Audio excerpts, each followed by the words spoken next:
एक आपका ट्वीट आया था जिसमें आपने कहा कि ऑपरेशन ब्लू स्टार ब्रिटिश की हेल्प से हुआ, ब्रिटिश सोल्जर्स वहाँ थे। ये बहुत एक अलार्मिंग चीज़ है, इस पर आप थोड़ा जोर डालेंगे अगर आपने इस पर रिसर्च कुछ करी है तो। ये आप समझें कि ऑपरेशन ब्लू स्टार जून 84 में 84 में हुआ, जून 84 में हुआ। और वो जो डॉक्यूमेंट मैंने दिया वो इंटरनल डॉक्यूमेंट है मिनिस्ट्री ऑफ होम अफेयर्स का, मिनिस्ट्री ऑफ डिफेंस और एक्सटर्नल अफेयर्स को जो है उसने इंटरनल डॉक्यूमेंट दिया है। ये डॉक्यूमेंट है जनवरी फरवरी का। आप समझें कि 5-6 महीना पहले आप थैचर को जो है कॉन्फिडेंस में लेकर कह रहे हैं कि हम ऑपरेशन ब्लू स्टार करने वाले हैं, हम स्वर्ण मंदिर जाने वाले हैं, भिंडरावाला को आपने पैदा किया, भिंडरावाला के साथ निहत्थे को मारने वाले हैं, और आपने जो है उनकी मदद ली। ये पूरा डॉक्यूमेंट हमने दिया। इसका एक दूसरा सीरीज जो है मैंने जानबूझकर अभी छोड़ा हुआ है कि कांग्रेस जब कभी हल्ला करेगी तो मैं बताऊंगा कि इस ऑपरेशन ब्लू स्टार के बाद, स्मिता जी बड़ा आपको आश्चर्य लगेगा कि मार्गरेट थैचर को इंदिरा जी ने चिट्ठी लिखी। वो चिट्ठी मेरे पास है, वो चिट्ठी मैं किसी दिन जो है ट्वीट करूंगा। उसमें ऑपरेशन ब्लू स्टार में क्या क्या किया। यदि हम सार्वभौम राष्ट्र हैं, ऑपरेशन ब्लू स्टार हो गया, और तो आप जो है दूसरे देश को बताएंगे कि हमने इस आधार पर ऑपरेशन ब्लू स्टार किया, इसमें ये हो गया, इसमें इतनी कैजुअलिटी हो गई।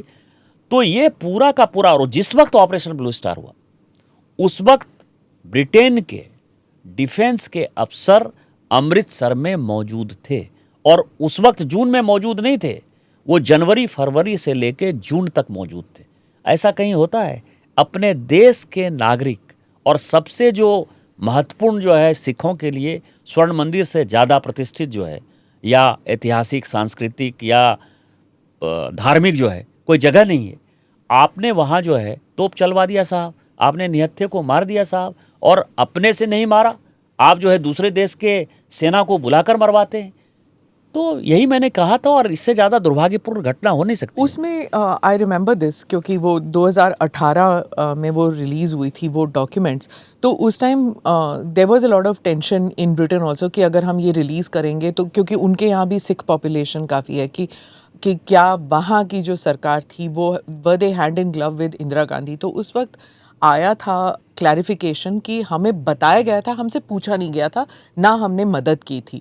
इंदिरा गांधी ने इन्फॉर्म किया था, कोई इंटेलिजेंस कोऑपरेशन हुआ नहीं था, इन्फॉर्मेशन दिया गया था। नहीं, आप मेरा ट्वीट देखिए ना, वो ट्वीट जो मैंने किया है, उस ट्वीट में वो एक पेज जो मिनिस्ट्री ऑफ होम अफेयर्स ने वहाँ के डिफेंस और एक्सटर्नल अफेयर्स मिनिस्ट्री को लिखा है, उसने साफ लिखा है, उसने कमेटी को साफ लिखा है कि हमसे मदद मांगी गई थी, हमारे लोग गए थे और हमने उनको कोऑपरेट किया है। पर इसमें कोई ख़राब बात है कि अगर इंटेलिजेंस कोऑपरेशन हुई है, उसके बाद जो ऑपरेशन इंदिरा गांधी ने किया था, तोप तो भेजे नहीं थे मार्गरेट थैचर ने, वो डिफेंस जो किया था, वो जो ऑपरेशन हुआ था ब्लू स्टार, वो तो टोटली इंडिजिनस था ना, वो तो टोटली इंदिरा गांधी का था। उसमें ब्रिटेन का तो कोई कोऑपरेशन नहीं था। इंटेलिजेंस कोऑपरेशन में कोई ख़राब बात तो नहीं, जैसे पूरी 26/11 में अमेरिका के साथ हमने किया। पूरी स्ट्रेटेजी बनाई थी। देखिए क्या है, दोनों घटना को आप अलग अलग ये कह सकते हैं। यदि हम चीन के खिलाफ लड़ाई लेने के लिए किसी का कोऑपरेशन लेते हैं, जैसे हमने 71 के वार में इजराइल का फुल फ्लेज सपोर्ट लिया, रूस का फुल फ्लेज सपोर्ट लिया, उसमें क्या परेशानी है?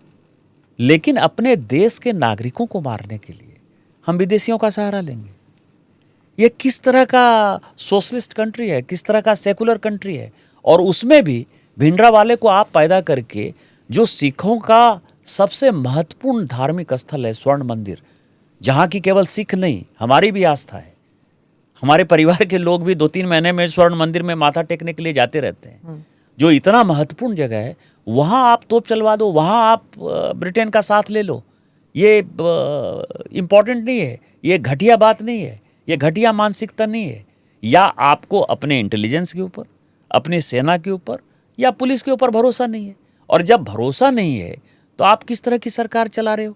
और ये घटना जो है 84 की है, देश आज़ाद हुआ 1947 में।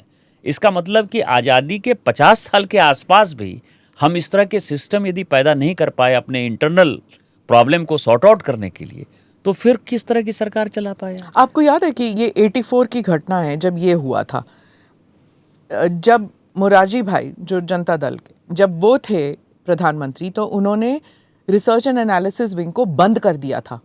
वो कांग्रेस की सरकार तो नहीं थी ना, वो तो आपकी जो ओरिजिनल पार्टी थी जनता पार्टी, उन्होंने किया था। तो इंटेलिजेंस को सबसे बड़ा धक्का नॉन कांग्रेस पार्टी ने दिया ना। देखिए, जहाँ तक मोरारजी भाई का सवाल है, मोरारजी भाई कंप्लीट कांग्रेस के प्रोडक्ट थे। निर्मला सीतारामन जी के पहले, अब तो निर्मला सीतारामन जी शायद वो रिकॉर्ड तोड़ेंगे कि कौन वित्त मंत्री कितनी बार बजट पेश किया, लेकिन उसके पहले का रिकॉर्ड मोरारजी भाई के नाम से ही था कि कांग्रेस के वित्त मंत्री के तौर पर उन्होंने सबसे ज़्यादा बजट जो है पास किया। उनकी व्यक्तिगत लड़ाई थी इंदिरा जी के लिए। उस वक्त के जो माहौल थे, जो इंदिरा परिवार ने जिस तरह से गांधी परिवार ने कर रखा था, जैसे आपने मीडिया कंट्रोल था, बिजनेसमैन कंट्रोल था, लाइसेंस परमिट कोटा राज था, उसको समाप्त करने के लिए जो है दुश्मन का दुश्मन दोस्त बनाना था।